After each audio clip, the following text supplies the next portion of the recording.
Oke guys, welcome back to Daily Charting with Toshi, di mana kita akan daily chart your favorite cryptocurrencies. Dalam 24 jam terakhir terjadi koreksi sebesar 0,67%. Total market cap kembali ke angka 2,99 triliun US dollars. Nah, pertanyaannya BTC gimana nih? BTC koreksi, ya BTC koreksi, tapi daily close-nya masih tetap di atas dari 95.551. Tinggal kita lihat apakah dia akan mantul di sini. Nah, kalau dia mantul di sini, ya kita ada possibility yang lumayan bisa terjadi masa-masa sideways di sini, ya. Seperti yang mirip-mirip terjadi di Februari kemarin, begitu, ya. Nah, tapi di waktu bersamaan juga kita harus ingat juga bahwa nanti ya di tanggal 6 atau tanggal 7 ya, pokoknya adalah si Jerome di hari Kamis minggu depan ya akan ada statement FOMC. Begitu. Lalu juga akan ada keputusan untuk interest rate, begitu, atau suku bunga bank. Nah, itu mungkin bisa membuat breakout juga sih, begitu. Jadi ya tinggal kita lihat aja, kita lihat faktanya nanti seperti apa, ya janganlah kita tebak-tebakan. Karena kalau kita tebak-tebakan ujung-ujungnya ya udah lihat sendiri lah ya, faktanya banyak sekali orang yang tebak-tebakan hancur lagi. Kita udah lihat patternnya seperti itu, ya gua harap kita manusia yang bernalar nggak mau ikut-ikutan tebak-tebakan, begitu ya.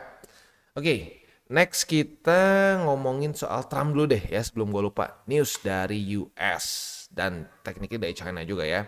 Nah ini mereka sekarang seperti anak kecil ya. Dimana mereka dua-duanya saling nggak mau ngaku. Mereka sedang negosiasi. Kalau menurut gue pribadi ya, ini at least dari pandangan gue, mereka sebenarnya lagi nego. Cuman ya lu lihat statementnya sendiri deh, konyol ya. Sekarang administrasi Trump menyatakan bahwa China sedang reaching out, sedang mengkontak mereka untuk bisa negosiasi. Tapi dari pihak China, mereka menyatakan kebalik. US yang terus mengkontak kita. Kayak anak kecil kan? Ya, kayak anak kecil tapi potensi bisa merusak market. Ya, ini bener-bener ya.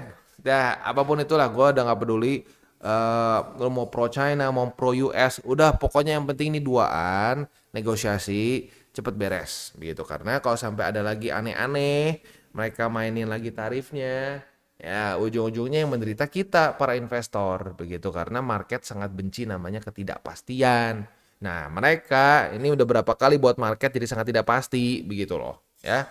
So, ya semoga mereka bisa duduk, bisa samsyong udah tuh yang ngobrol, negosiasi, ketemu jalan tengah, beres begitu ya.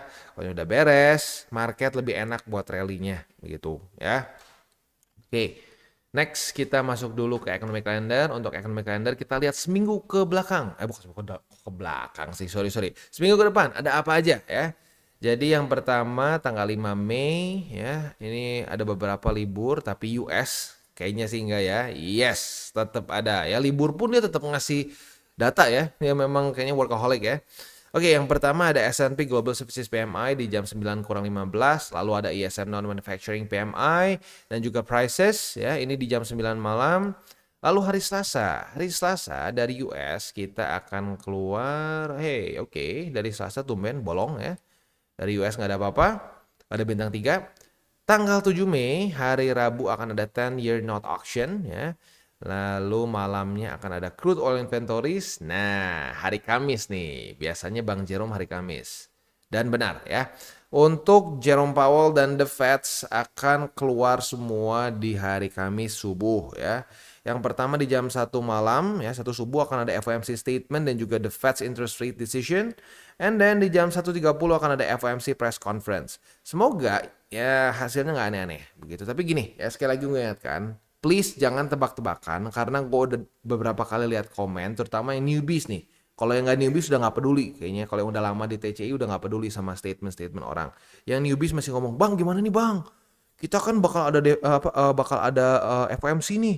Ya banyak yang bilang katanya bakal hawkish. Oh iya, terus yang lain juga ada yang ngomong dovish. Ya udah itu apa tebak-tebakan. Mereka yang ngomong bakal hawkish, bakal dovish, itu kan apa? Mereka bukan cucunya Jerome Powell. Ya, jadi mereka hanya mengira-ngira kan, menebak-nebak kan. Nah ya udah, kalau cuma ditebak-tebak, ya bisa salah dua-duanya.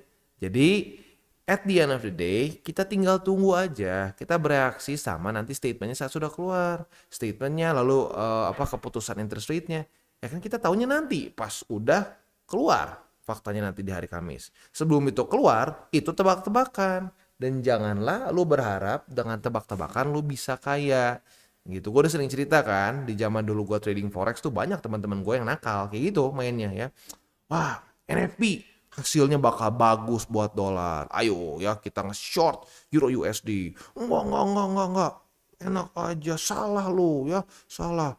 Ini hasilnya akan jelek buat USD. Bla bla bla bla. Udah aja terus saling debat. Ujung-ujungnya apa?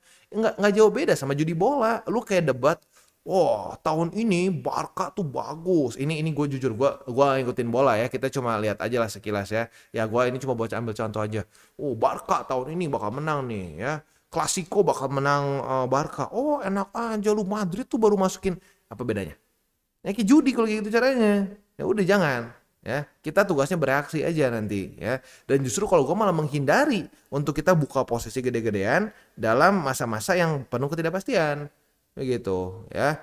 Ya gue harap lu sama seperti gue. Tapi kalau lu mau pakai cara sendiri, pengen belajar dulu, pengen ngerasain sakitnya dulu gitu ya, dihajar market, ya monggo silakan.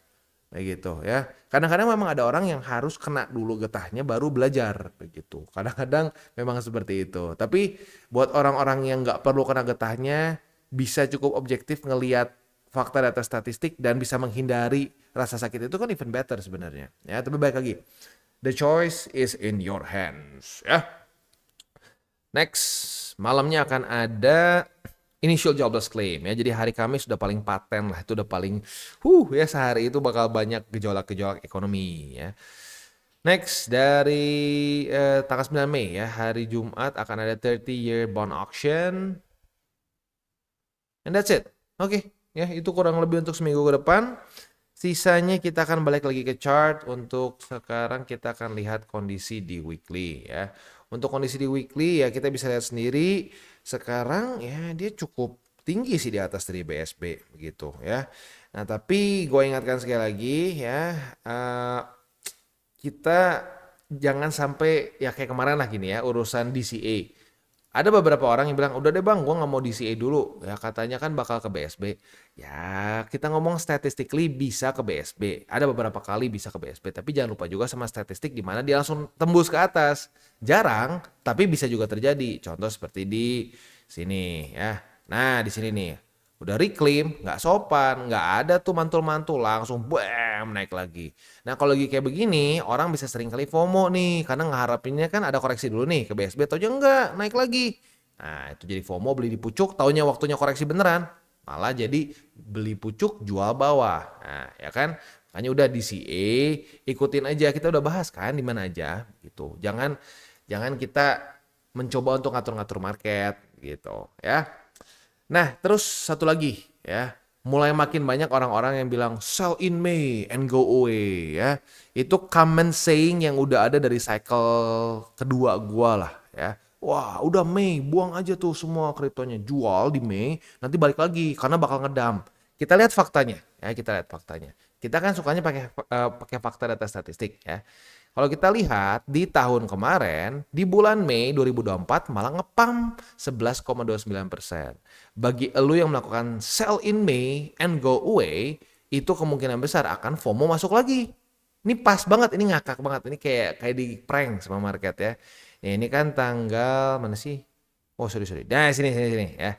Nah ini tanggal 1 Mei nih. Tanggal 1 Mei koreksi. Bahkan nyaris ngedam. Tuh kan bener. Sell in May and go away. Tanggal 2-nya rally, tanggal 3-nya ngepump 6,49 dan lanjut ke atas. Begitu ya. Nah itu di tahun 2024. Seperti itu kita coba cek lagi di 2023. Ini kan 2024, 2023. Nah dia koreksi di sini benar. Bahkan ngedam 6,9% ya. Lalu di 2022 juga sama ngedam karena bear market. Begitu ya. Nah di 2021 kita bisa lihat di sini dia juga ngedam. Begitu. Nah ini. Ya, jadi kalau mau dibilang, kenapa dulu banyak orang yang bilang sell in May and go away? Ya karena gini, bias. Beberapa tahun itu terasa seperti itu. Tapi pada faktanya, ini bukan statistik yang cukup kuat yang bisa kita pakai sebagai patokan. Ya buktinya di tahun ini berantakan. Ya, tahun kemarin berantakan. Ya, 2023 juga berantakan. Begitu.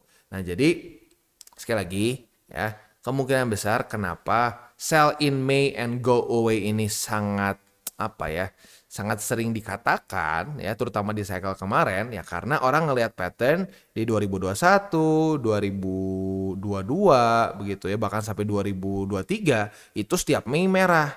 Padahal lu bisa lihat sendiri ya, gue inget kemarin sempat ngecek itu about 50-50, about 50-50 di bulan Mei ya, 50-50 merah maupun hijau. Nah, tapi sekali lagi kadang-kadang ada bias. Ini disebut sebagai recency bias di masanya ya. Di waktu sini-sini kita merasa bahwa wah setiap Mei merah, maka sell in May and go away. Padahal faktanya ya kita bisa lihat kemarin enggak. Dan kalau kita tarik ke belakang lagi ya, di bawah dari 2021, ya ini kan 2021 nih. Nah, 2020 kita bisa di sini, ini Mei malah ngepam 9,49% 2020 ya. Lalu 2019 ya, 2019 Mei ini ngepump 62,22%. Nah itu dia. Ini dia. Jadi kadang-kadang orang itu punya recency bias. Nah, recency bias ini sekali lagi terjadi sesuai dengan namanya, dengan hal-hal yang recent, yang baru-baru ini. Nah, baru-baru ini Mei seringkali merah. Tapi statistically speaking nggak hold water itu kalau ke belakang. Gitu. Itu nggak hold water ke belakang. Di belakang-belakangnya Mei nggak ada statistik dia hancur. Malah kalau kita lihat 2016 sampai 2020, Mei malah cenderung hijau terus. Nah itu, jadi hati-hati ya. Karena ini semakin menjamur gitu. Jadi sell in May and go away itu menurut gua itu statistik yang justru menunjukkan bias kita begitu. Dan sedikit cacat kalau kita berpikir bahwa di Mei pasti akan selalu koreksi begitu. Malah kalau mau ngomong lebih kuat statistik di summer months, Juni, Juli, Agustus. Itu kalau digabungin satu kasarnya ya sepaket itulah gitu ya. Nah itu seringkali terjadi corrective movement atau minimal sideways begitu. Nah itu masih lebih benar secara statistik, walaupun ada juga ya yang lawan statistik itu. Tapi secara statistiknya cukup besar untuk terjadi pelemahan begitu, bukan di Mei ya. Oke, gue harap bagi yang masih berpikir bulan Mei itu harus merah karena selalu merah, kita sudah kasih tunjuk datanya ya. No, that's not the case. The fact is, ya ada bias di tahun-tahun dari 2021 sampai 2023 gitu. Karena 2024 udah mulai pecah lagi nih, begitu. Ya, dan lu tarik lagi ke belakangnya malah lebih sering hijau dibanding merah, begitu ya. Oke. Next kita akan masuk aja ke indeks dolar. Indeks dolar kondisinya itu masih ke reject oleh MA20 which is good. Tetapi di waktu bersamaan terakhir ya, ini kan udah hari Minggu ya, terakhir dia mantul di 99,744 which is ya not good juga lah. Semoga di hari Senin besok akan lanjut lagi turun ke bawah ya. Next BTCD. Untuk BTCD kemarin lanjut lagi membuat higher high, weekly close, daily close-nya maupun juga week gitu. Jadi lagi-lagi ya menurut gua sih penyebab utamanya karena ini ya, balance sheet turun langsung BTC nggak pakai ini ya, nggak pakai rem langsung gas straight naik ke atas begitu ya. Jadi keep it 70-30, 60-40 ya. Lu udah ambil resiko yang cukup besar kok dengan 70-30 or 60-40 begitu ya. Buat lu yang lebih konservatif, bang gue mau lebih ini lagi bang, boleh nggak gue misalkan BTC-nya 80%, 90% itu boleh ya. Lu ngoprek kalau BTC-nya dinaikin boleh. Tapi kalau BTC-nya diturunin di bawah dari 60, itu yang menurut gue jangan gitu ya. Oke. Beres, selanjutnya kita masuk ke buy limit. Tetapi sebelum kita masuk ke buy limit, seperti biasa gue akan disclaimer dulu bahwa semua konten dari TCI bukanlah financial advice. Ini semua bentuknya adalah edukasi ya. Lalu bagaimana cara untuk mendukung TCI? Ada banyak caranya. Lu bisa like our video, bisa share our video, itu juga bisa menggunakan link referral kita di bawah.